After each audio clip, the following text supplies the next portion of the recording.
Waalaikumsalam warahmatullahi wabarakatuh.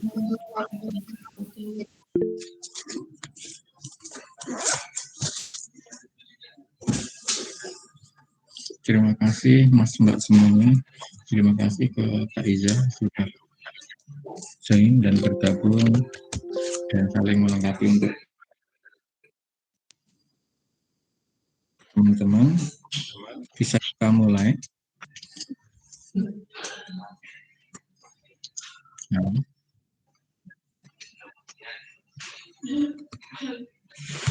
Bisa kita mulai ya.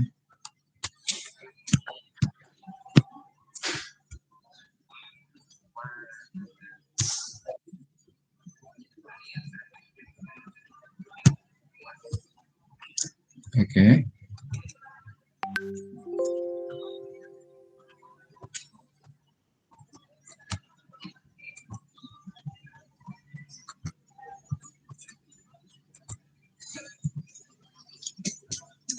Oke, hari ini seperti yang disampaikan. Suara saya kedengeran, teman-teman? Terdengar, Pak. Sampun, Suara Pak. saya kedengeran?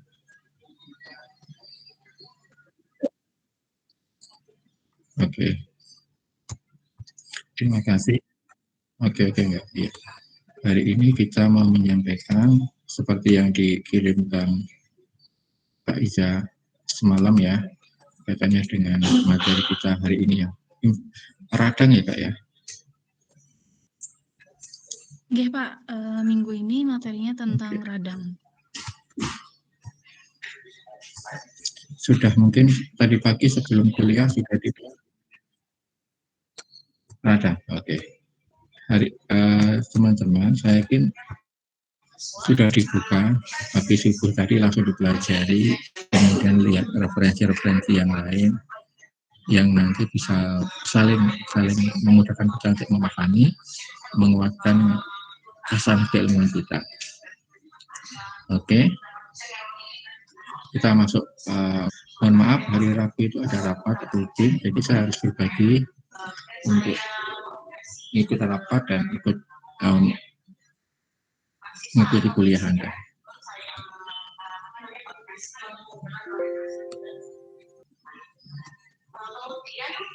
Oke. Jaringannya terputus.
Oke, teman-teman, kita masuk ke radang. Nah, di sini di radang ini merupakan salah satu, kalau kita amati, adalah defense mekanisme tubuh kita, ya, defense mekanisme tubuh kita terhadap traumatik yang ada di yang mengenai kita, ya, mungkin baik trauma langsung maupun trauma tidak langsung. Kok bisa ya radang sebagai defense mekanisme atau inflamasi sebagai defense mekanisme? Nanti diuraikan patofisiologinya oleh Kak Iza. Yang jelas di sini slide berikutnya Kak. Di sini radang merupakan reaksi tubuh terhadap cedera atau mikroba atau benda asing lainnya ya dengan cara memobilisasi leukosit dan protein plasma ke tempat tersebut. Jadi di sini mekanisme. Nah, karena adanya suatu, kalau ada reaksi pasti akan ada aksi dan ada reaksi, itu merupakan hukum fisik. Jadi ada sesuatu yang membahayakan, sesuatu yang merugikan baik mikroba maupun benda asing atau cedera yang sekiranya bisa membahayakan tubuh kita, membuat kita tidak sehat, itu akan terjadi tentara-tentara tubuh kita, leukosit dan protein plasma akan berangkat menuju tempat terjadinya radang tersebut. Ya. Jadi teman-teman, maka tidak heran begitu ada radang, begitu ada cedera, ada proses radang di situ, maka akan merasakan sesuatu yang beda dengan daerah yang lain. Ya. Kemudian radang merupakan respon terhadap cedera berupa serangkaian reaksi menyebab musnahnya agen yang membahayakan jaringan atau yang mencegah agen menyebar lebih luas. Jadi di sini radang itu merupakan respon jaringan tubuh kita, ya, karena adanya benda asing, agen-agen yang membahayakan tubuh kita, biar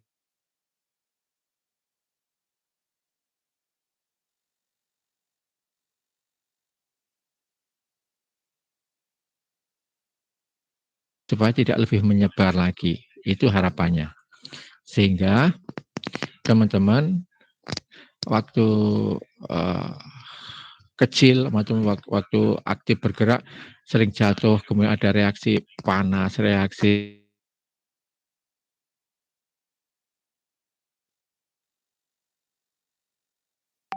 tubuh, kadang ada reaksi tubuh yang bersifat lokal terhadap adanya cedera. Jadi saya sampaikan, leukosit, protein plasma akan berangkat atau bergerak ke tempat yang mengalami permasalahan. Jadi tempat yang mengalami permasalahan, maknanya apa? Hanya darah itu aja. Karena darah itu membutuhkan, darah itu ada sesuatu yang membahayakan, maka tentara-tentara kita, leukosit, protein plasma, dan lain-lainnya itu akan bergerak ke daerah tersebut. Maka dikenal dengan reaksi tubuh yang bersifat lokal yang ada cedera tersebut. Masuk akal nggak teman-teman? Teman-teman? Iya, Pak. Halo? Nah, Iya, Pak. kemudian berikutnya masih definisi radang, suatu rangkaian perubahan yang terjadi pada jaringan yang menunjukkan reaksi terhadap suatu kecelakaan atau kejadian pada baik secara mekanik, kemis maupun bakteri. Maksudnya apa? Mekanik itu karena benturan. Jadi timbul radang. Kemis itu apa? Kimia, reaksi kimia. Misalnya apa Pak Wiji? Misalnya kita berada di lab kimia, kemudian kita melakukan praktek kimia dengan zat-zat kimia, kemudian zat kimia itu tumpah atau kesenggol mengenai tubuh kita dan ada inflamasi di situ, peradangan di situ. Karena kimia kan kadang-kadang membahayakan tubuh kita juga. Kemudian adanya bakteri. Misalnya ada luka terbuka, kemudian sanitasi lingkungan yang kurang bagus, perawatan luka yang kurang bagus, maka akan muncul bakteri di situ. Cirinya apa? Adanya pus atau nanah. Nah, pasti di sekitarnya akan mengalami reaksi radang yang lebih kuat dibandingkan yang tidak ada bakterinya. Maka ini adalah contoh atau definisi dari beberapa peradangan. Sampai di sini ada yang mau dikoreksi?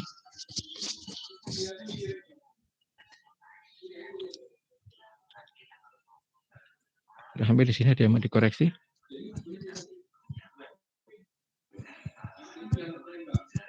Aman? Sepertinya belum ada, Pak.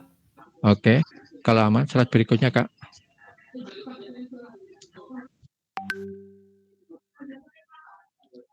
Halo? Oke.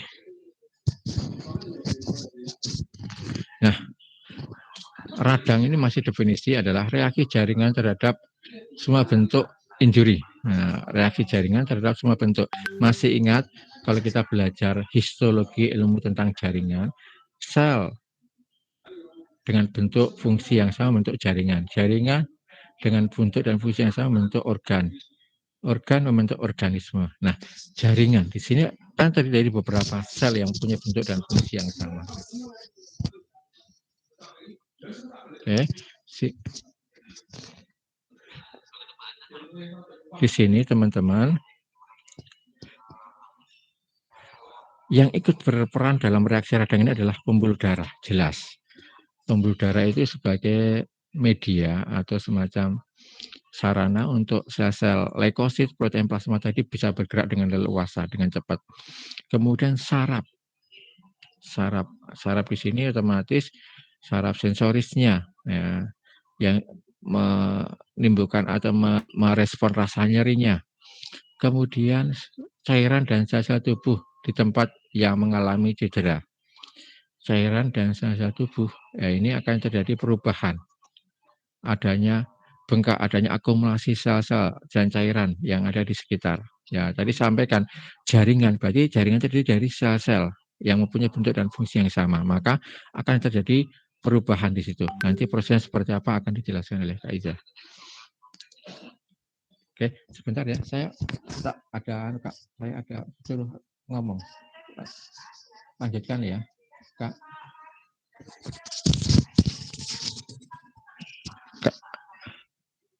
Kak Iza. Nggih, Pak, siap. Saya tak ngomong di rapat. Nggih. Ya, Pak. Oke, lanjutkan, nggih. Oke, baik teman-teman, saya izin melanjutkan dari penjelasan dari Pak Wiji, ya. Mohon dicermati kembali. Nanti kalau misalnya ada yang kurang jelas, nanti langsung ini aja ya, langsung masuk aja ke dalam forum discussion ya. Oke, saya langsung izin share screen, ya.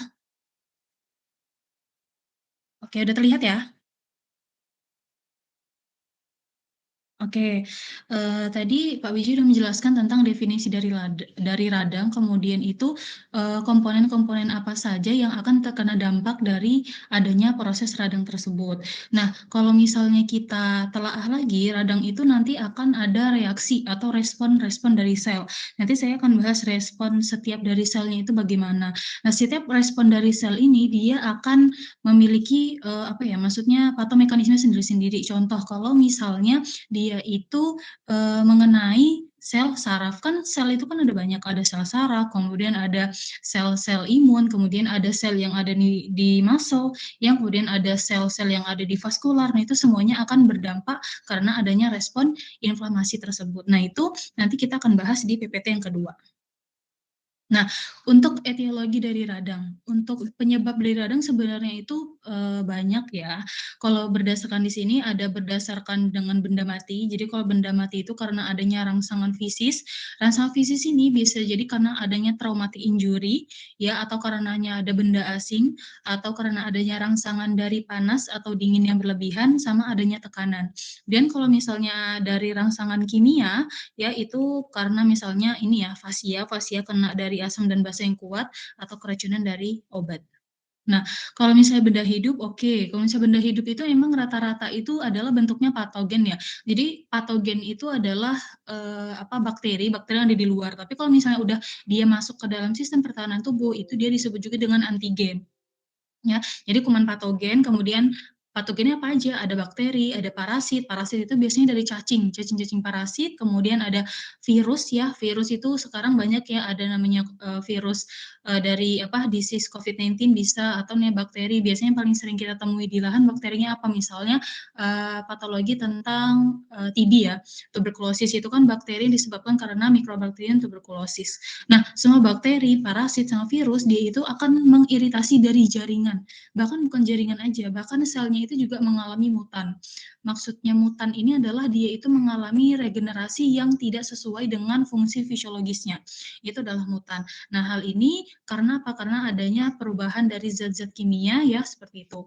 Nah, setelah adanya mutasi mulai dari selnya, kemudian kemudian dari jaringannya, maka dia akan memproduksi berupa pertahanan dari tubuh. Yaitu adalah namanya adalah sitokin. Jadi sitokin itu adalah protein yang dihasilkan di dalam tubuh untuk melakukan proses pertahanan dari tubuh. Nah, kalau misalnya udah ada yang masuk, entah itu etiologinya karena adanya patogen, entah itu karena adanya traumatic injury, entah itu karena adanya misalnya adanya luka bakar ya, itu akan menyebabkan reaksi inflamasi. Nah, reaksi inflamasi atau reaksi radang itu ada dua. Ada inflamasi yang sifatnya adalah akut, ada yang sifatnya kronis, tapi ada juga yang jurnal mengatakan ada sifatnya itu subakut. Jadi ada akut, subakut, sama kronis. Nah, ini patofisiologi ini secara menyeluruh aja nanti dia akan terjadinya perubahan pada pembuluh darah, kemudian perubahan pada aliran darah, kemudian dia itu bisa terjadi vasokonstriksi, bisa juga terjadi vasodilatasi, ya. Kemudian ada apa? Kemudian adanya maksudnya jadi jaringan endotelial yang ada di dalam pembuluh darah itu dia akan lebih permeabel sehingga akan terjadinya edema, ya seperti itu. Oke. Kalau ini saya pakainya pakai PPT yang kedua ya. Tanda-tanda radang nanti ada di PPT kedua. Oke. Ini itu kayak misalnya pengertian dari kalor ya. Jadi tanda radang ya. Jadi tanda-tanda radang itu dia ada ini ya, ada kalor ya, ada dolor, ada rubor, ada tumor, ada fungsi Leisa. Ya, kalau misalnya dia itu kalor berarti itu tuh nanti tanda-tandanya itu tuh hangat. Kalau dolor itu nyeri, kalau rubor itu berarti dia warnanya kemerahan, tumor itu bengkak, sedangkan fungsi Leisa itu adalah berkurangnya fungsi fisiologisnya. Ini adalah pengertiannya ya, tapi saya jelaskan dulu yang fisiologisnya. Ini teman-teman tidak hanya mengetahui sebentar. Jadi habis itu nanti kita balik lagi. Nah, ini adalah mekanisme radang dan sistem pertahanan tubuh. Udah terlihat PPT-nya? Sudah, Kak. Sudah, Kak. Iya, Pak. Jadi teman-teman sebelum teman-teman itu mengetahui bagaimana proses radang di dalam tubuh, jadi teman-teman itu harus mengetahui sistem imun dulu yang kita miliki. Jadi setiap individu, setiap makhluk hidup itu memiliki sebuah sistem imun. Nah, sistem imun yang kita miliki ya itu sebenarnya ada dibagi menjadi dua. Ada sistem imun yang innate imun system sama adaptive imun system. Jadi sebenarnya kita ini punya dua sistem pertahanan tubuh. Kalau innate immune system itu pertahanan awal. Kalau misalnya udah masuk ke adaptif itu dia akan melakukan antibodi ya seperti itu. Sebenarnya juga ada beberapa sistem imun yang lain seperti ada anatomic barrier, kemudian ada komplement atau antimikrobial protein sama setelah adaptif nanti ada proses healing ya. Ini adalah sistem-sistem imun yang kita miliki ya. Misalnya kalau misalnya ada luka bakar bagaimana terjadi proses healingnya? Maka terjadi yang pertama kali adalah apa? Di sini ini adalah pertahanan pertama kali karena dia letaknya di skin, oral mucus, respiratory epithelium sama intestinate. Kemudian ini juga kalau misalnya ada bentuk parasit ya. Kalau misalnya nanti kita di lahan nanti kita ketemu dengan patologi yang dia itu etiologinya disebabkan karena parasit. Nah, yang pertama kali untuk melawan parasit tersebut itu adalah sistem komplement atau antimikrobial protein. Ini adalah dengan C3 defensin sama regulator gamma ya. Kemudian ada innate immune system, ada adaptif. Nah, biasanya untuk patologi-patologi muskuloskeletal, neurologikal ya seperti itu biasanya langsung ke innate immune system sama adaptif immune system. Karena untuk anatomic barrier itu dia biasanya ke luka bakar untuk ke integumen ya. Terus kalau misalnya untuk antimikrobial protein ini biasanya langsung ke penyakit-penyakit organ dalam, misalnya dia ada paru-paru ya, kemudian disebabkan karena yang COVID-19 juga ini lebih ke keempat-empat ini semuanya berperan. Tapi yang pertama kali aktif itu adalah yang anatomic barrier sama yang antimikrobial protein. Jadi ini ya. Nah, yang mau saya bahas karena kita ini kan ke sistem muskuloskeletal ya. Jadi sistem muskuloskeletal itu kan tadi udah dijelaskan sama Pak Wiji kalau misalnya etiologinya itu bisa berdasarkan dari benda benda mati, misalnya karena traumatic injury, atau bisa karena benda tajam, atau bisa karena kena panas atau kena dingin. Nah, yang aktif ini adalah innate immune system. Pertama kali, innate immune system itu adalah sel-selnya itu apa saja. Teman-teman pasti pernah dengar adanya sel leukosit. Ya, jadi sel leukosit itu selnya itu bermacam-macam, ya. Dia itu tuh ada apa? Ada neutrofil, ya, dia berfungsi untuk memfagosit sel patogen atau sel yang mengalami kerusakan. Terus eosinofil adalah dia itu tuh sel yang akan melawan patogen dan akan mensekresi bahan kimia yang disebabkan karena cacing parasitik. Kalau misalnya basofil, dia akan keluar kalau misalnya apa? Ada reaksi alergi dengan cara mengeluarkan dari histamin, ya. Kemudian ada monosit, jadi monosit ini merupakan sel yang kecil, kemudian dia akan berubah menjadi makrofag untuk memfagosit dari adanya patogen atau karena adanya sel yang rusak. Kemarin udah sering dibahas sel yang rusak itu karena apa aja, misalnya ada traumatic injury, misalnya adanya soft tissue injury, hard tissue injury, nah itu semuanya, semua sel-sel dari innate immune system dia akan keluar. Kemudian ada lagi limfosit. Jadi limfosit itu dia selnya itu limfosit yang akan berdiferensiasi menjadi 2 sel. Ada sel T sama sel B. Jadi sel T sama sel B ini berperan juga untuk sistem imun kita. Jadi itu kita harus tahu dulu sistem imun kita tuh sel-selnya apa aja. Seperti itu. Ya. Nah ini, jadi innate immune system dia itu disebut juga dengan sistem imun bawaan. Jadi di sini sistem imun bawaan akan menyebabkan terjadinya inflamasi. Ya, sistem imun itu akan aktif kalau misalnya apa? Ini udah saya bold di sini.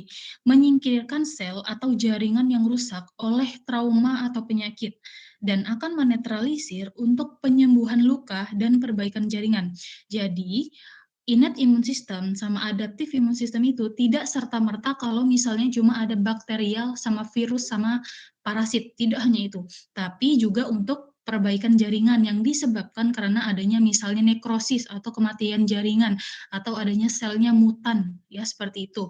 Atau yang disebabkan jaringan rusak oleh trauma atau penyakit, ya. Jadi mau patologi apapun itu, misalnya dia karena soft tissue injury, karena hard tissue injury, atau karena degeneratif, itu pasti akan aktifnya sistem imun bawaan atau innate immune system.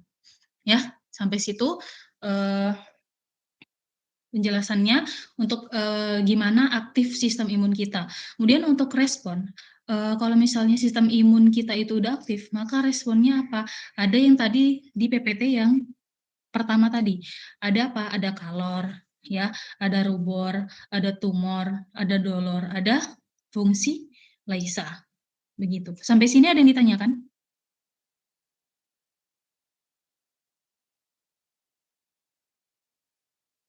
Paham? Jelas?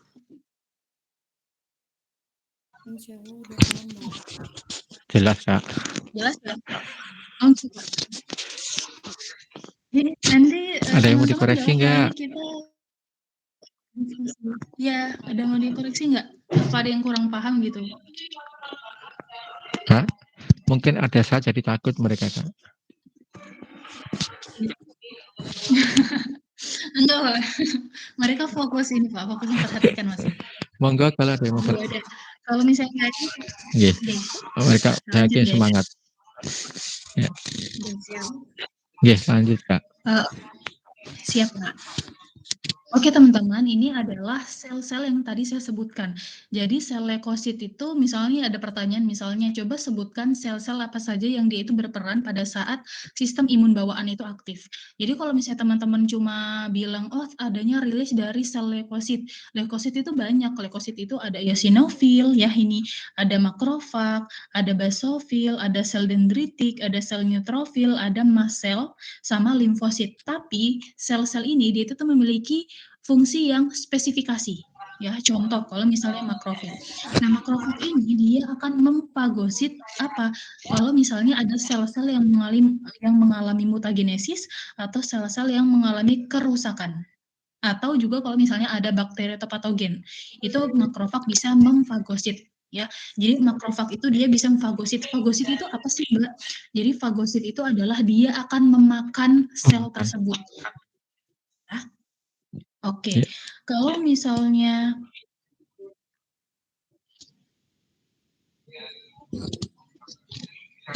Oke, yang ini eosinofil ya. Jadi eosinofil ini dia kalau misalnya tadi ada cacing yang parasitik, dia akan merusak ya, akan menetralisir sel-sel parasitik tersebut.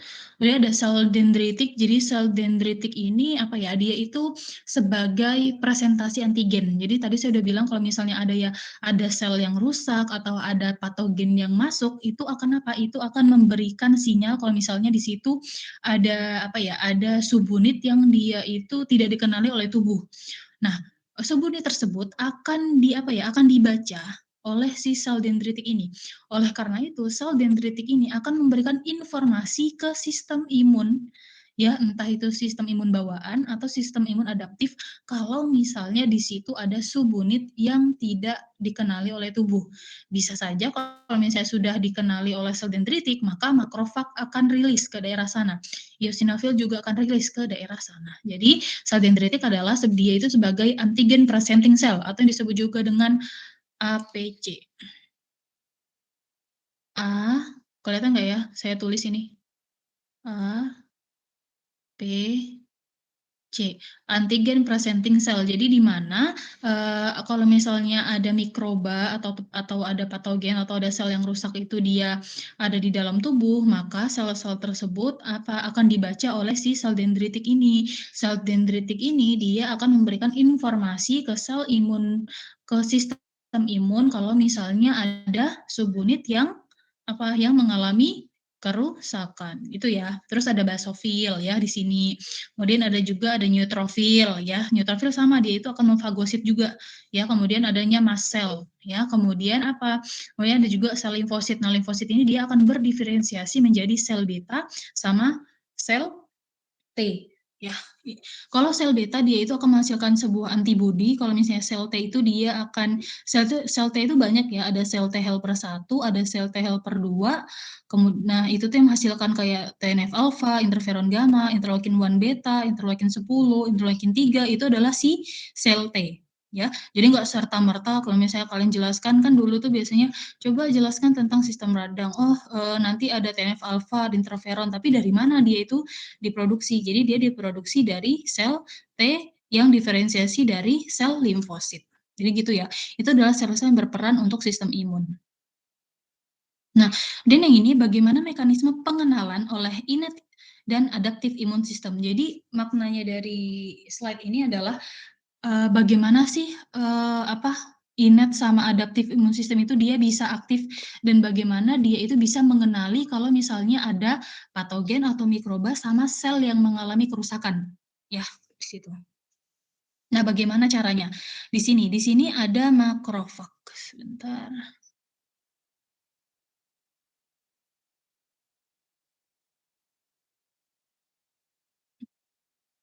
Nah, di sini ada makrofag teman-teman. Makrofag express receptor for many microbial constituent.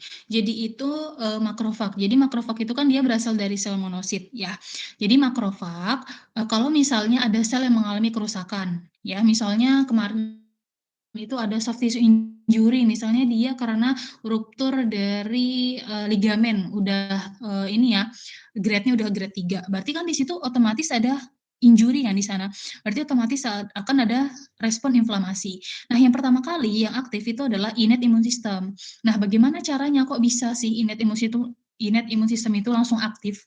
Nah, bagaimana caranya? Nah, jadi kalau misalnya teman-teman belajar tentang komunikasi dari intrasel, ya, komunikasi dari intrasel, jadi sel-sel yang mengalami kerusakan tersebut, dia akan mengirimkan informasi ke sel-sel imun, yaitu sel-sel imun yang innate.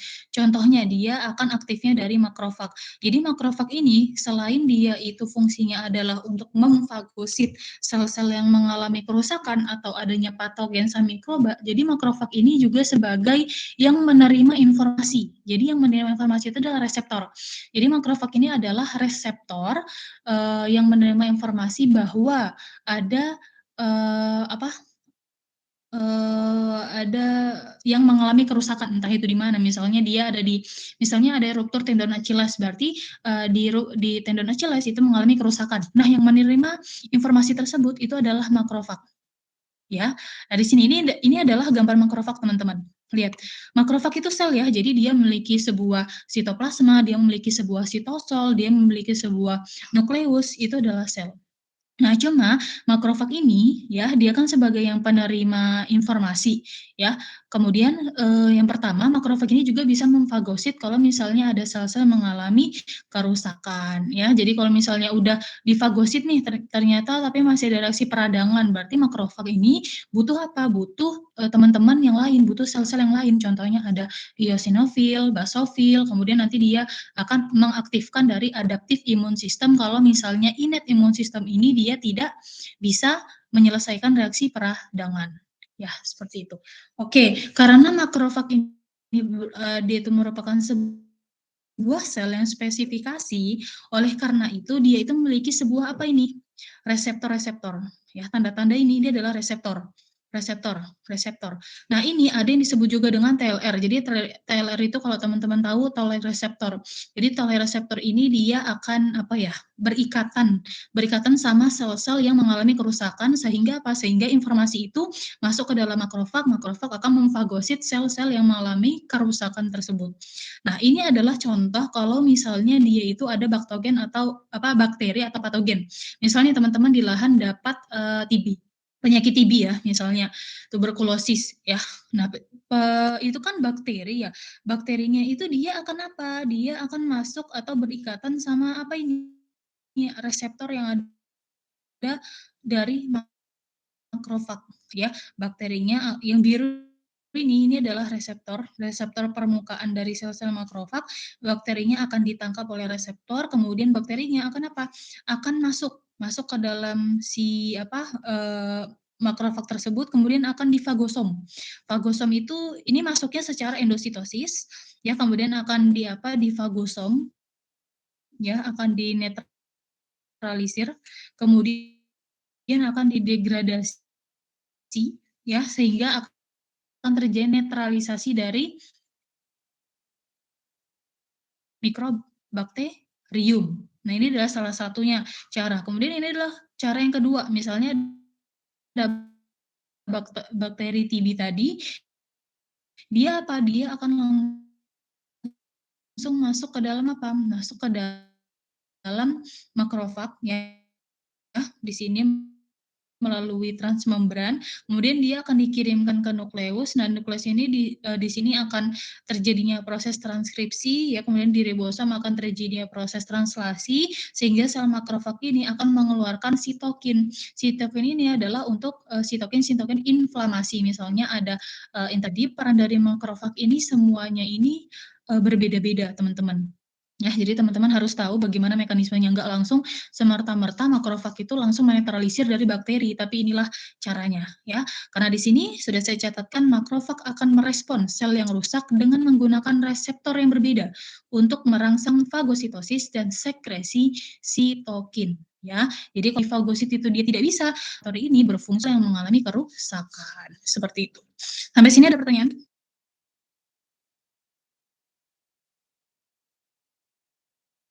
Jelas ya?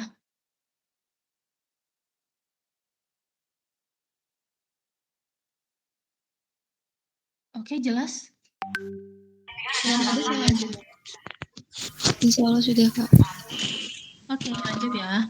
Nah, tadi yang saya jelaskan semua itu adalah innate immune system atau sistem imun bawaan. Sekarang kita akan melanjutkan ke adaptive immune system atau sistem imun pertahanan tubuh yang kedua setelah aktifnya dari innate immune system.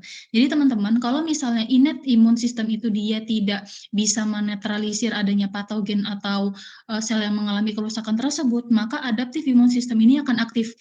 Ya, jadi ada beberapa mekanisme patologi itu yang dia itu hanya membutuhkan innate immune system, tapi ada juga yang dia itu membutuhkan dari adaptive immune system. Ya, nah ini adalah patologi-patologi yang dia itu tuh sudah masuk ke dalam level kronis. Nah, kalau misalnya sudah masuk ke dalam level kronis, ini adaptive immune system ini pasti akan muncul, ya seperti itu. Di sini untuk adaptive immune system itu selnya apa sih? Jadi selnya itu dia berasal dari sel limfosit. Sel limfosit ini dia akan berdiferensiasi menjadi sel B sama sel T. ya. Nah, ini adalah sel B sama si sebagian sel T-nya. Ini oke, ini yang hijau kuning ini sel T, ya ini adalah sel B. Yang mau saya jelaskan dulu adalah si sel B. Nah, ini adalah bentuk dari biokimianya. Jadi nih, setiap sel dalam imun itu dia itu memiliki sebuah apa ya? Reseptor sama efektor, teman-teman. Jadi nggak semerta-merta sel yang mengalami kerusakan itu langsung dicerna oleh si sel tersebut, tidak, tapi dia harus berikatan dulu atau binding dulu sama reseptor dan efektor. Kemudian selnya akan terekspresi apakah dia memfagosit, apakah dia itu akan meriliskan dari sitokin, ya seperti itu. Nah, sel B dulu. Nah, bentuk sel B itu seperti ini, teman-teman, biokimianya. Dia tuh berbentuk seperti Y, ya. Nah, di sisi ini, di sisi ujung ini, dia ini ada yang disebut juga dengan antigen binding set. Nah, disinilah akan sel-sel yang rusak atau misalnya ada patogen, dia akan menempel di sini, di antigen binding set. Kemudian dia akan masuk ke dalam sel, ya. Kemudian di sel tersebut, sel B biasanya akan meriliskan dari antibodi. Ya, nah inilah antibodi. Kalau misalnya sel T, dia itu agak berbeda sama si sel B. Kalau sel B kan dia meriliskan dari antibodi, tapi kalau misalnya sel T, dia tidak meriliskan antibodi. Dia hanya meriliskan kayak misalnya sitokin. Sitokin itu ada dua, ada sitokin proinflamasi, ada sitokin inflamasi. Nanti teman-teman akan mengetahui apa perbedaan dari sitokin proinflamasi sama sitokin inflamasi. Nah, ini adalah sel T reseptor. Jadi setiap sel itu memiliki sebuah reseptor, ya. Untuk adanya sel yang mengalami kerusakan sama patogen, dia akan menempelnya di bagian kuning ini, yang disebut juga dengan antigen binding set. Baru dia boleh masuk ke dalam sel T, ya. Dan sel T dia akan meriliskan sitokin-sitokin. Kita akan lihat. Nah, ini dia.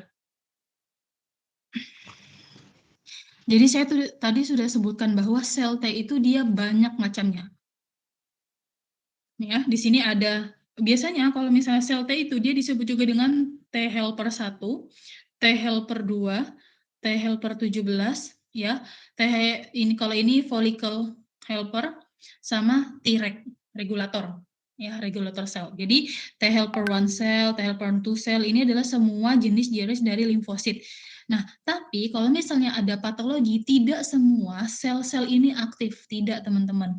Karena setiap sel itu dia jenisnya adalah spesifikasi. Contohnya kalau misalnya TB. Ya, kalau misalnya TB itu biasanya T1 dia aktif, T2 aktif, kadang nggak sampai dengan Treg. Ya, tapi dia hanya sampai ke dalam ke T helper 17.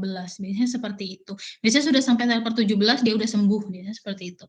Nah, kalau misalnya dia itu T helper 1 aktif ya, misalnya nih, ini kan ada makrofag tadi, gini teman-teman, kalau misalnya ada sel yang mengalami kerusakan, ya, sel yang mengalami kerusakan dia akan dikenali oleh si sel dendritik sama si makrofag. Karena makrofag tadi sifatnya dia hanya tidak memfagosit, tapi dia juga akan memberikan informasi ke sel-sel imun yang lain. Nah, di sini, di gambar ini, makrofag ini dia membawa informasi kalau misalnya ada sel yang mengalami kerusakan. Kemudian karena si innate immune system ini dia tidak bisa menetralisir adanya patogen, maka akan diaktifkannya adaptif immune system, sehingga dia akan berikatan sama sel T limfosit.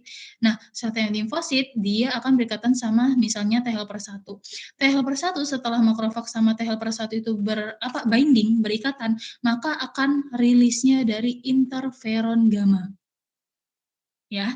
Nah, akhirnya apa? Kalau misalnya ada rilis dari interferon gamma, maka akan terjadinya death intracellular bacteria. Jadi bakteria, patogen, kemudian yang dia itu parasitik, kemudian dia virus, kemudian sel yang mengalami kerusakan, sel yang mengalami mutan, dia akan mati. Ya. Dia akan mati karena adanya rilis dari interferon gamma.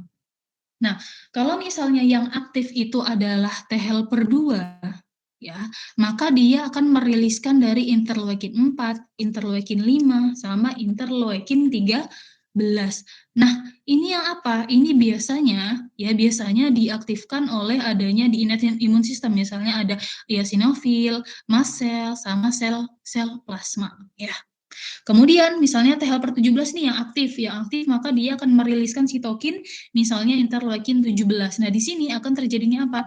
Akan terjadinya rilis dari kemokin. Kemokin itu apa sih? Kemokin itu sel-sel innate immune system.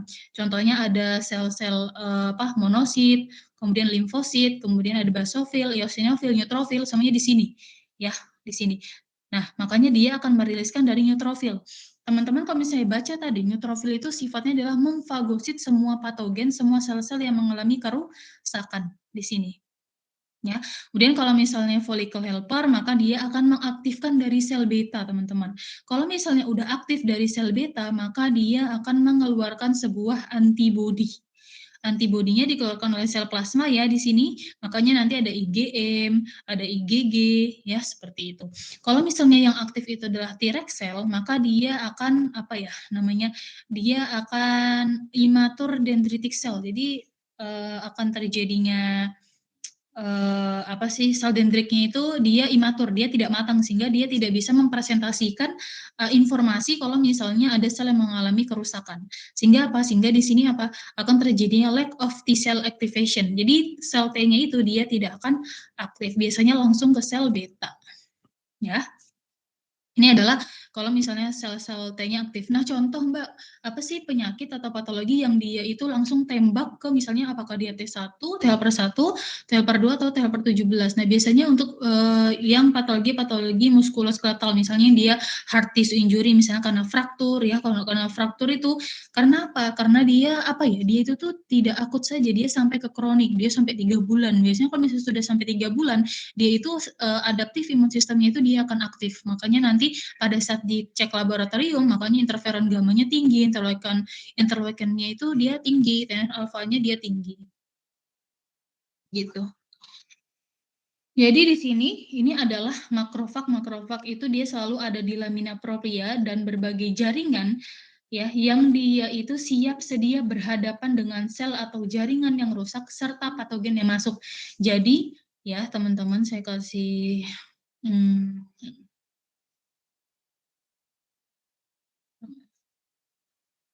Bentar ya. Kalau misalnya ada ini kan, misalnya ini fasia ya, terus ini nanti otot lah. Misalnya ada nih di sini ada kita karena benturan atau apa sehingga akan di sini terjadi luka terbuka. Nah, di sini akan langsung terjadi reaksi inflamasi. Nah, yang pertama kali yang akan diriliskan oleh sistem imun biasanya adalah makrofag. Jadi makrofag itu fungsinya banyak selain menetralisir dari makroba dengan cara fagositosis, dia juga akan sebagai APC, antigen presenting cell, di mana dia akan memberikan informasi ke sel-sel imun yang lain kalau misalnya dia membutuhkan bantuan untuk menetralisir atau untuk untuk melakukan regenerasi pada jaringan atau sel yang rusak. Nah, ini yang kedua ada namanya sel dendritik. Ya, jadi untuk sel dendritik itu yang ini, teman-teman kalau misalnya lihat ini sel dendritik ya. Sel dendritik itu dia juga salah satu sel imun, tapi dia fungsinya bukan menetralisir kalau misalnya ada patogen sama sel yang mengalami kerusakan, tapi dia itu berfungsi untuk antigen presenting cell, di mana dia akan memberikan informasi ke innate imun system sama adaptif imun system kalau misalnya ada jaringan atau sel yang mengalami kerusakan.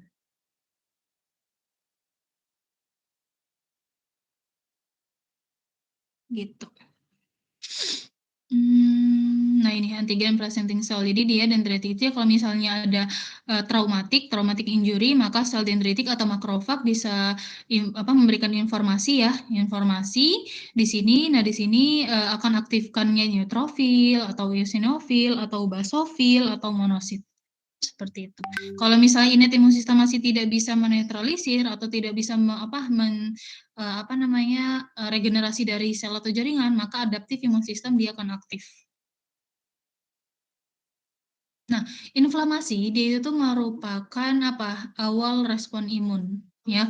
Inflamasi merupakan awal respon imun. Jadi kalau misalnya tidak ada reaksi inflamasi pada saat teman-teman itu mengalami sebuah patologi, ya, itu harus menjadi tanda tanya besar. Kenapa? Karena reaksi inflamasi itu dia merupakan respon fisiologis dalam tubuh.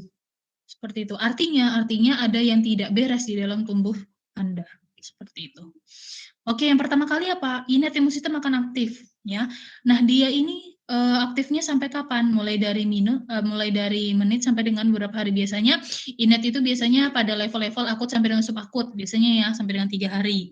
Adaptif itu biasanya dia sampai apa? Biasanya dia tergantung, ada interaction between antigen presenting, kalau misalnya udah aktif dengan B cell dia sampai beberapa hari. Nah, biasanya adaptive immune response ini biasanya sampai berbulan-bulan, bahkan berminggu-minggu. Ya, seperti itu. Sama ya ini? Nah, ini adalah kalau misalnya apa ya, induksi. Ini adalah faktor adanya induksi inflamatori, biasanya disebabkan karena bakteri, kemudian karena ada kekurangan ATP, karena adanya uret kristal, ya, kemudian sensory cell. Jadi sel sensori kan dia akan memberikan apa ya, informasi ya, informasi ke sistem imun. Berarti sel-selnya ada apa aja? Ada makrofag, ada neutrofil, ada sel dendritik. Kemudian mediatornya. Jadi mediator itu merupakan apa ya? Hasil atau produk yang dihasilkan dari sel, misalnya dengan sitokin, dengan sitotoksik bisa. Kemudian untuk apa ya, tembaknya dia tuh jaringannya kemana, targetnya itu kemana, ya? Apakah dia itu bisa kalau misalnya kita tadi misalnya kita ada ruptur grade 3 pada tendon Achilles, ya udah berarti dia target tisunya berarti di bagian sistem muskuloskeletal.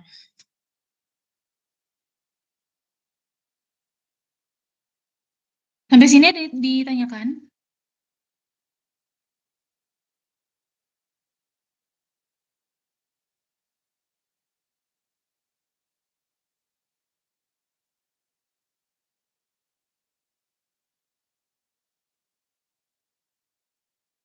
Berarti ini ya, paham ya kalau nggak ada ini ya, nggak ada pertanyaan atau nggak ada yang mau didiskusikan.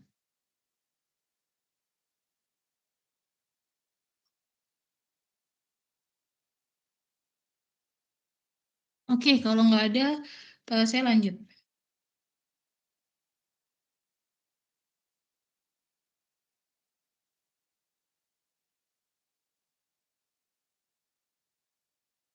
Ya, oke.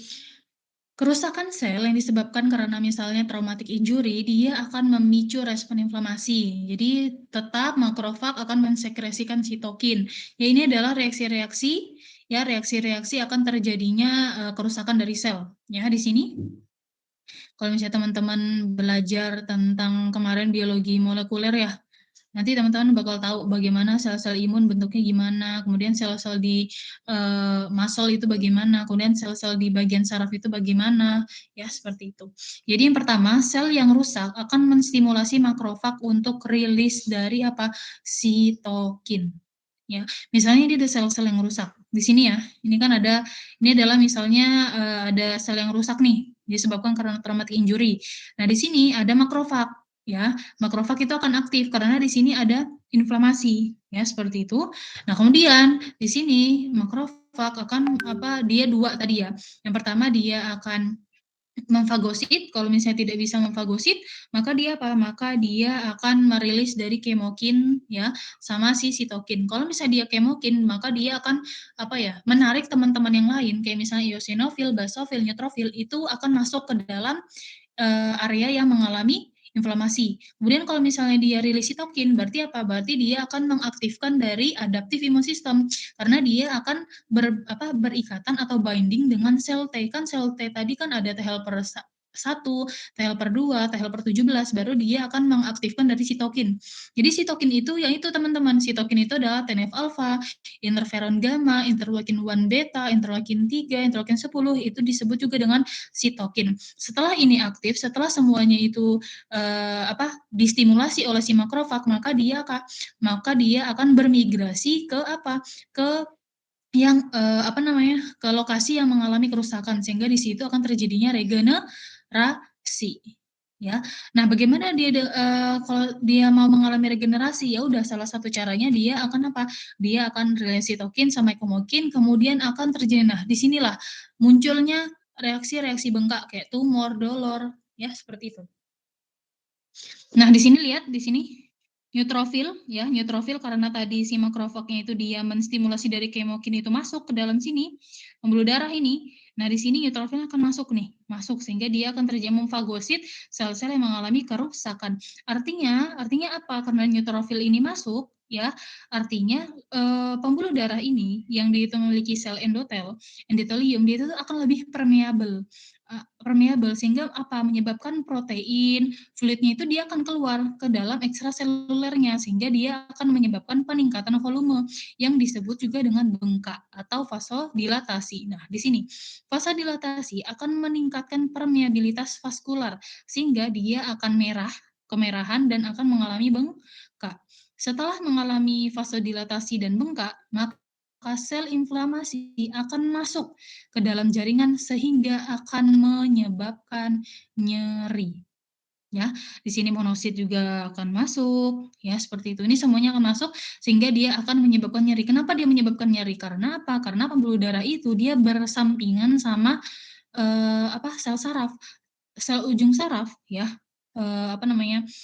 Ujung saraf bebas itu dia itu sangat berdekatan sama penuh darah sehingga dia akan menyebabkan nyeri. Karena apa? Karena di situ dia akan menekan dari ujung saraf bebas. Seperti itu. Makanya dia nyeri. Nah, ini dia. Ini adalah teori singkat dari inflamasi ya. Kita lihat di sini. Ini adalah ini masih belum mengalami inflamasi ya. Sebentar.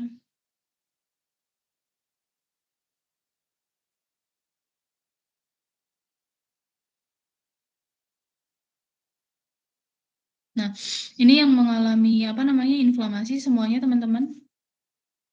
Ya.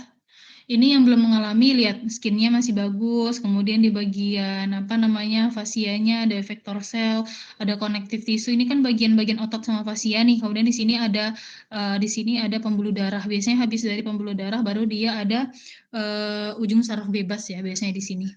Nah, di sini. Kemudian kalau misalnya di sini ada mengalami kerusakan, sel-sel yang mengalami kerusakan. Di sini akan terjadinya perdarahan. Nah, ini contohnya ini ada bakteri ya, tapi kita ganti aja kalau misalnya dia misalnya mengalami kerusakan disebabkan karena traumatic injury, ya. Jadi sel-sel tersebut dia akan aktifkan dari makrofag. Makrofagnya entah itu dia memfagosit atau dia itu meriliskan dari kemokin atau meriliskan dari sitokin, ya sehingga dia akan Dia akan mempengaruhi dari pembuluh darah. Nah, kalau misalnya dia mempengaruhi pembuluh darah, artinya apa di sini? Ya, di sini pembuluh darahnya kalau misalnya di sini sel-sel imun itu masuk ke dalam pembuluh darah, artinya apa? Artinya protein sama fluida ya dia akan keluar ke bagian ekstraselulernya. Karena apa? Karena pembuluh darah sel endoteliumnya itu dia lebih permeabel sehingga dia akan menyebabkan peningkatan volume atau debris-debris yang masuk itu dia akan semakin banyak sehingga akan terjadinya vasodilatasi dan increase vascular permeability allow fluid, protein, and inflammatory cell to leave blood and enter tissue. Jadi dia akan terjadi bengkak di sini. Ya, seperti itu. Nah, di sini dia akan bengkak keluar ya di sini, keluar ya. Dia akan di sini bengkak, kemudian di sini akan banyak banyak sel-sel imun, ada eosinofil, ada makrofag, ada basofil, ya seperti itu. Dia akan keluar sini dari pembuluh darah. Kenapa? Karena sitokin itu tadi kan dia ini kan makrofag ini kan dia akan menstimulasi dari sitokin ya. Sitokin itu keluarnya dari mana? Keluarnya dari pembuluh darah. Karena sel-sel itu dia jadi sel itu kan dia bisa berkomunikasi. Nah, komunikasi antara sel itu dia disebut juga dengan komunikasi intrasel. Nah, komunikasi intrasel dia itu tuh ada dua, ada yang jarak dekat sama yang jarak jauh. Kalau misalnya dia jarak dekat, dia menggunakan reseptor sama efektor. Tapi kalau misalnya dia menggunakan jarak jauh, dia menggunakan aliran darah. Nah, makanya sitokin ini dia akan melewati pembuluh darah dan dia akan keluar menuju jaringan sehingga akan bengkak. Makanya di sini akan terjadinya reaksi inflamasi. Misalnya ada redness, kemerahan, ada panas, ada bengkak, ada nyeri, ada fungsi laisa, disinilah semuanya. Itu teori singkat inflamasi.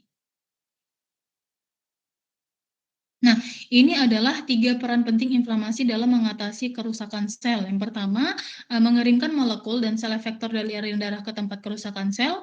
Yang kedua, menginduksi terbentuknya blood clotting atau pembekuan darah sehingga disebut juga dengan regenerasi dari sel atau jaringan. Kemudian yang ketiga, memulai proses perbaikan jaringan yang rusak.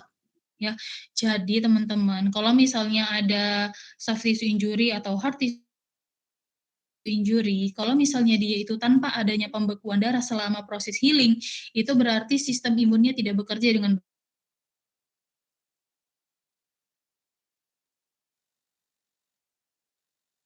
baik karena parameter atau aliran darah yang keluar itu berhenti. seperti itu. Nah, ini adalah teori-teorinya ya, seperti itu. Jadi nanti sitokin produced by macrophage. Jadi macrophage itu akan meriliskan dari sitokin sama si kemokin. Kalau kemokin dia mengaktifkan innate immune system, kalau sitokin dia mengaktifkan dari adaptive immune system. Nah, kemudian apa? Kemudian dia akan mempengaruhi dari blood vessel yang bagian perifer, ya. Kemudian dia akan terjadinya reaksi adesi. Adesi itu dia apa ya? Adesi itu kalau misalnya teman-teman maknanya itu dia akan sel-sel yang mengalami ikatan sel-sel mengalami ikatan tanpa memperhatikan sifat sel tersebut. Jadi walaupun sel itu dia berbeda, tapi dia bisa berikatan. Itu adalah adesi molekul. Ya, dia bisa berikatan. Namun di sini leukosit dia akan menyebabkan reaksi-reaksi inflamasi dan akan di sini apa? Di sini akan terjadinya blood clotting atau pembekuan dari darah. Ya, seperti itu. Jadi dia buat darahnya itu berhenti. Seperti itu. Sampai sini ada yang ditanyakan?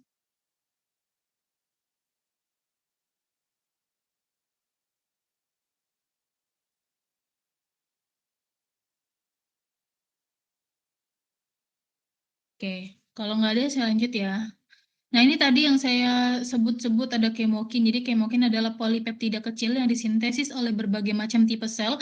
Misalnya ada dendrositus, ada makrofag, ada granulositus, ada limfositus, ada endotheliositus, sama sel stroma. Kemokin itu misalnya dia makrofagsitus, kemudian dia ada misalnya limfosit ya, limfosit ada sel beta sama sel T, ya ada dendritik, sel dendritik itu dia akan berdiferensiasi menjadi sel-sel innate immune system. Misalnya ada sel basofil, eosinofil, neutrofil, seperti itu. Nah, fungsi utama kemokin adalah pengerahan dan migrasi dari sel. Ya, di sini kemokin juga dapat memanggil monosit. Jadi dia memanggil monosit atau makrofag untuk bermigrasi ke jaringan dan menjadi makrofagsitus. Ya, seperti itu. Inilah kita lihat di sini, nah monosit binding dengan adesi molekul on vascular endothelium. Ya, jadi di sini apa? Di sini kalau misalnya ada traumatic injury ya, makrofag itu dia akan berikatan dulu dia sama sel-sel yang mengalami kerusakan ya secara adesi ya, dengan molekul adesi ya, seperti itu. Nah, kemudian apa? Kemudian di sini ada namanya kemokin. Ini kemokin reseptor. Ya, di sini ini kemokinnya. Jadi kemokin ini harus apa? Harus berikatan. Oleh karena itu, di sini makrofagnya dia akan masuk dulu ke dalam aliran pembuluh darah. Nah, the monocyte migrate into the surrounding tissue seperti itu. Kemudian dia akan terjadinya ikatan ya, sehingga akan terjadinya apa? Akan terjadinya proses regenerasi.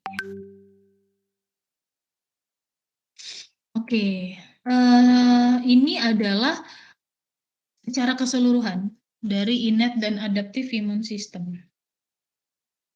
Contoh ya, ini kemarin kayaknya sudah deh, tapi ini saya ulangi lagi. Jadi kalau misalnya ini kita langsung tembak ke skeletal muscle regeneration, ya, aktifnya dari innate dan adaptive immune system. Jadi kalau misalnya normal muscle regenerasi, adanya regenerasi normal pada muscle. Jadi kalau misalnya ada muscle injury, ini akan terjadi activation dari innate dan adaptive immune system. Ya, yang pertama ya, innate sama adaptive immune system itu akan mengeluarkan dari sitokin proinflamatorinya, sehingga akan terjadi proliferasi. Karena dia itu di tingkat muscle, maka akan mengaktifkan dari sel satelit, sehingga akan terjadi diferensiasi dengan mengaktifkan dari anti-inflamatori dari sel, kemudian akan terjadinya regenerasi dari myofiber. Ya, nah ini kalau misalnya ada dysregulasi muscle regeneration. Nah, biasanya ini adalah ini udah sampai ke level-level kronik yang dia itu tidak sembuh-sembuh. Nah, ini muscle trauma, maka dia akan terjadinya aktivasi dari severe inflammation, sehingga akan menyebabkan rilis dari badai sitokin ya, sitokin tadi, misalnya ada TNF alpha, interferon gamma, interleukin, kemudian akan terjadinya penurunan proliferasi dari sel satelit, kemudian akan terjadinya impaired differentiation, sehingga akan terjadinya atrofi sama fibrosis. Fibrosis itu adalah pembentukan jaringan fibrosa, sehingga nanti dia itu tuh akan lebih padat seperti itu, jaringan fibrosa. Ya, kemudian myofibernya akan atrofi, jadinya nanti otot-ototnya bakal atrofi seperti itu ya. Kalau misalnya dysregulasi muscle regeneration. Ya. Nah, ini adalah teori-teori yang normal sama yang tidak normal. Kemudian bagaimana pengaplikasiannya kalau misalnya di itu tuh ada yang benar-benar terjadinya muscle damage ya. Kalau misalnya udah ada muscle damage, misalnya disebabkan etiologinya itu karena adanya soft tissue injury atau hard tissue injury, maka di sini akan terjadi nekrosis atau kematian sel di area cedera. Oleh karena itu, yang aktif pertama kali apa? Makrofag. Karena makrofag ini dia sifatnya tadi, dia ada sifatnya sebagai memfagosit, dia juga sifatnya ada sebagai APC, yaitu antigen presenting cell, di mana dia akan menerima informasi bahwa di sini adanya nekrosis. Nah, makrofag dia akan mengaktifkan apa? Neutrofil.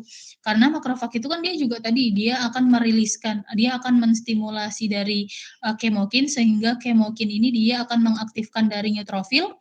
Kemudian kalau dia juga akan mengaktifkan dari sitokin, ya. Kalau yang pertama, kalau misalnya dia mengaktifkan dari kemokin, maka neutrofil ini akan rilis ke bagian area cedera, sehingga dia apa? Dia akan memfagosit sel-sel yang mengalami cedera atau sel-sel yang mengalami kerusakan. Nah, sehingga dia akan menyebabkan angiogenesis, jadi pertumbuhan pembuluh darah yang baru, sehingga dia akan terjadinya atau mensimulasi muscle regeneration.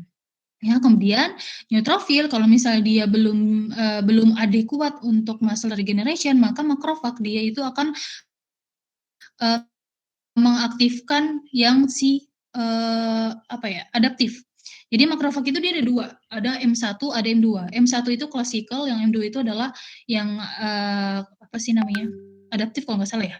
Nah, M1 sama M2. Jadi kalau misalnya M1 dia itu lebih ke akut sama subakut. Ya, jadi ini dilihat lagi dari muscle damage-nya. Kalau misalnya dia akut sama subakut, biasanya yang makrofag aktifnya itu adalah M1.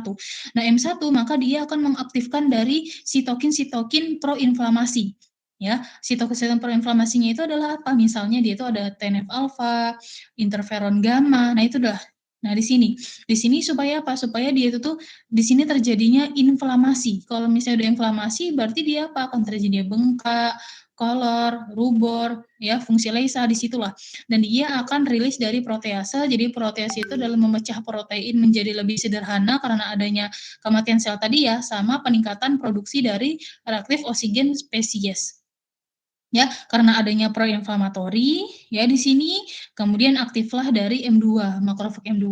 Nah, di sini akan mengaktifkan sitokin-sitokin yang sifatnya adalah anti-inflamatori, sehingga dia akan menstimulasi dari misalnya faktor pertumbuhan, kemudian akan terjadinya regenerasi dari extracellular matrix karena dia ini merupakan muscle, kemudian akan terjadinya angiogenesis, pertemuan pembuluh darah yang baru ya, sehingga terjadinya muscle regeneration.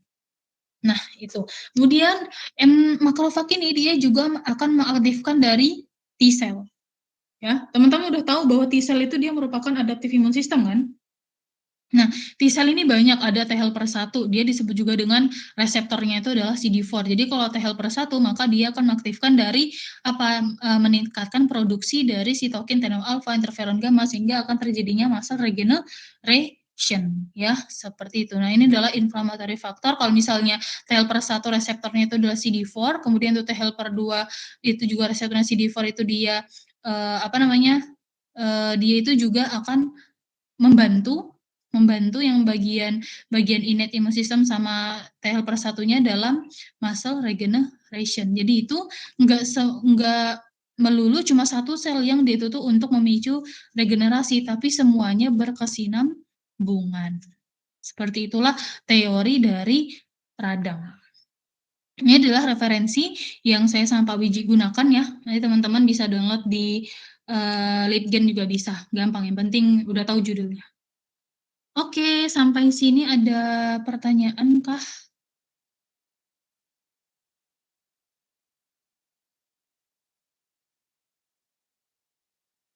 Ada pertanyaan mungkin? Jelas ya?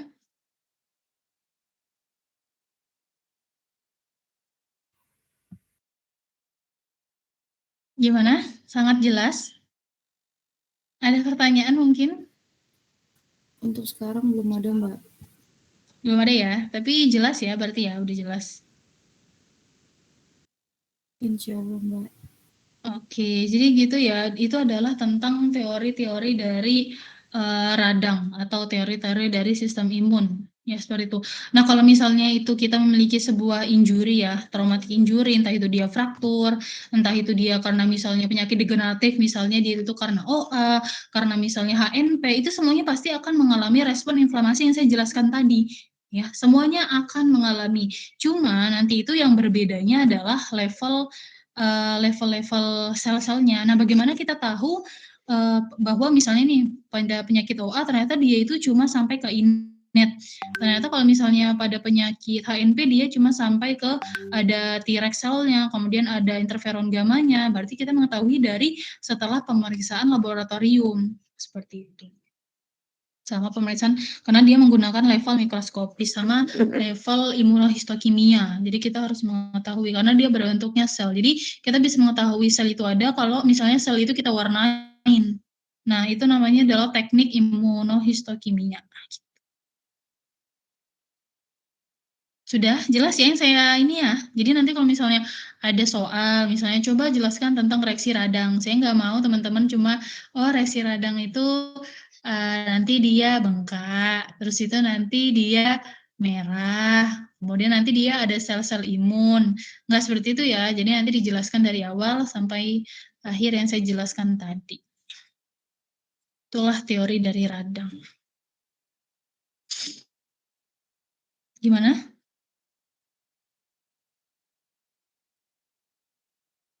Ini ada orangnya semua kan? Siap, Mbak. Oke, saya coba absen ya. Masih ada waktu kan? Dinda Putri, coba ada nggak orangnya? Hadir, Mbak. Oke, hadir. Alisa Ana? Hadir, Mbak. Oke. Aureda Fitriana? Hadir, Mbak. Alfiana Rohali? Hadir, Mbak. Aprilianti Anggraini? Hadir, Mbak. Oke. Arini Isma?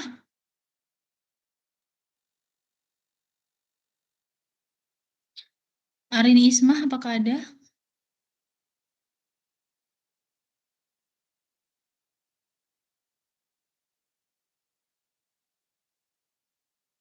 Arini Isma?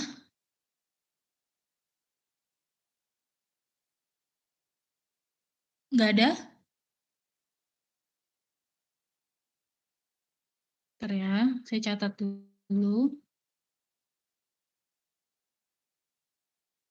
Oke, Arum Cahyaningsih? Ada, Mbak. Oke. Andini Nurul? Hadir, Mbak. Gita Sofwa? Ada, Mbak. Alfian Fernanda? Hadir, Mbak. Oke, Fairuz Salsabila? Hadir, Mbak. Mahdi Ramadhani? Hadir, Mbak. Oke. Wilda Arifia? Hadir, Mbak. Siapa ini? Rafika Sakina? Hadir, Mbak. Oke. Bintang Wahyu? Hadir, Mbak. Oke. Chandra Arum?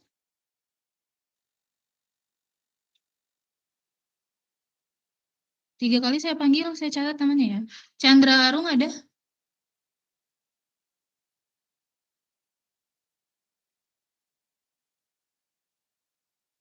Chandra Arum? Nggak ada ya? Oke, Cindy Ada. Hasna? Ada, Kak. Chandra, oke. Kemana tadi? Cindy ada, Kak. Cindy ada ya? Oke. Devita Putri? Hadir, Kak. Diah Retno Palupi? Hadir, Kak. Farah Rizky? Hadir, Mbak. Fitri Aulia? Hadir, Mbak. Fitri Kurniasari? Hadir, Mbak. Oke. Hafiz Taqiyuddin?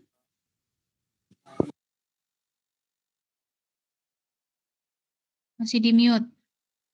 Hadir, Kak. Oke, Hanabila.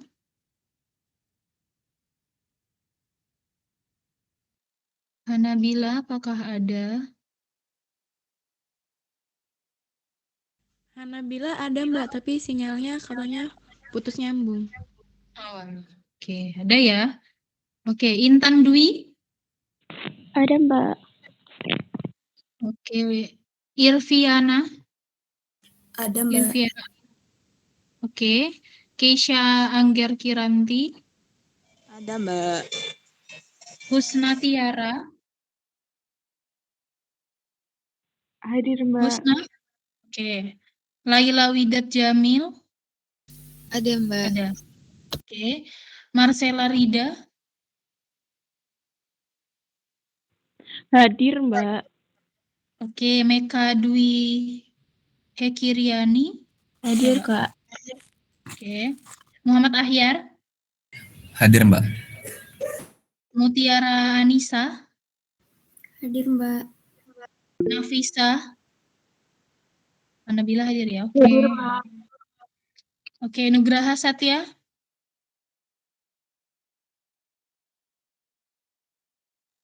Nugraha Satya.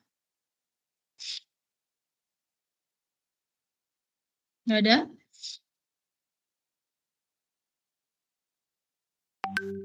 Oke, Nurdini.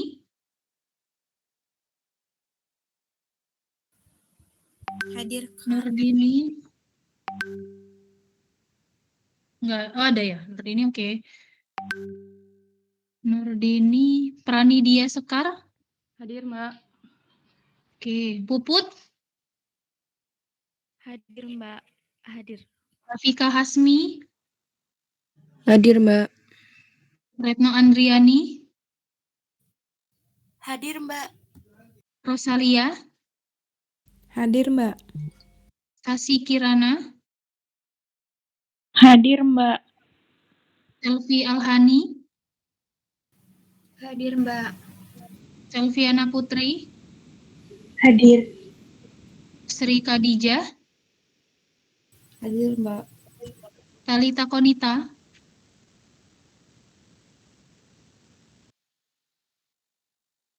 Talita mana Talita?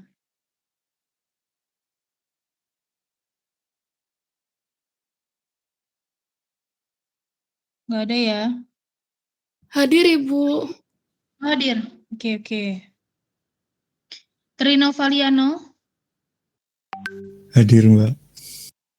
Muhammad Afif. Hadir Kak. Wahyu Andriawan. Hadir, Mbak. Zainal Mutakin. Ada yang belum saya sebut? Udah ya? Mbak Aza, Iya. saya Iya. Arif hadir Mbak, Tadi kemana? habis dari kamar mandi. Oh ya udah, oke. Berarti yang nggak hadir Nugraha ya? Nugraha mana Nugraha? Nggak ada juga. Oke, nggak ada ya. Udah saya panggil berkali-kali. Oke, kalau gitu, kalau nggak ada lagi yang mau didiskusikan, teman-teman, kita akhiri saja ya. Mohon maaf, saya banyak salah kata ada perbuatan. Semoga ini bisa bermanfaat bagi kita semua. Saya akhiri dan saya langsung izin live. Wassalamualaikum warahmatullahi wabarakatuh. Waalaikumsalam. Terima kasih Mbak. Terima kasih ya.